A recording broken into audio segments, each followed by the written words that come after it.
የወደፊት ሕይወትዎን የሚያበላሹ ልምምዶች። ሰላም ጤና ይስጥልን። የወደፊት ሕይወትዎ በአንድ ቀን አይፈርስም። በየቀኑ በሚደጋገሙ ትናንሽ ልምምዶች ቀስ በቀስ ይገነባል አሊያም ይፈርሳል።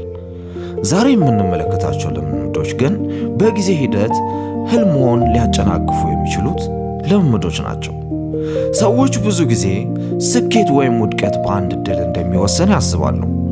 እውነታው ግን ሕይወታችንን የሚወስኑት በየቀኑ የምንደጋግማቸው ትናንሽ ውሳኔዎችና ልምምዶች ናቸው። እስኪ እነዚህን መጥፎ ልምምዶች እንመልከታቸው። የመጀመሪያው ስራን ማዘግየት ነው። ነገ አደርጋለሁ የሚለው አንድ ቀን በጣም ዘግይቻለሁ ወደሚለው ይቀየራል። ጊዜ የማይመለስ ሀብት ነውና ዛሬ ማድረግ የሚችሉትን ወደ ነገ አታስተላልፉት። ሌላውና ሁለተኛው ከሚያገኙት በላይ መጠቀም። ብዙ ሰዎች በደንብ ይሰራሉ፣ ነገር ግን አያጠራቅሙም። ገንዘብ በጥበብ መጠቀም፣ መቆጠብና መዋለ ንዋይ ማድረግ የወደፊት ዋስትና ነው። ሌላኛው ጊዜን በማህበራዊ ሚዲያ ማባከን። ሰዓቶትን ቪዲዮ እያሸበለሉ ማሳለፍ ሕይወቶን አይቀይርም። ያንኑ ጊዜ መጽሐፍ ለማንበብ፣ አዲስ ክህሎት ለመማር ወይም እንቅስቃሴ ለማድረግ ቢጠቀሙት ውጤቱ እጅግ ያማረ ነው። ሌላኛውና አራተኛው መማርን ማቆም። ዓለም በየቀኑ እየተለወጠ ነው። እርስዎ መማርን ካቆሙ ዓለም ከፊት ይሄዳል፣ እርስዎ ግን ከኋላ ይቀራሉ። አምስተኛውና መጥፎ ልማድ መጥፎ ጓደኞችን መከተል። ጓደኛህን ንገረኝ ማን እንደሆንክ እነግረዋለሁ አይደል አባባሉ።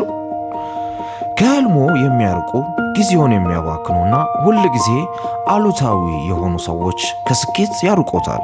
ከእንደዚህ አይነት ሰዎች ይራቁ። ስድስተኛው መጥፎ ተግባር ጤናን ችላ ማለት።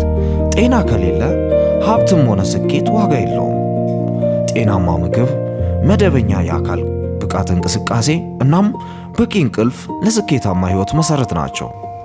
ሰባተኛው መጥፎ ልማድ በፍጥነት ተስፋ መቁረጥ ነው።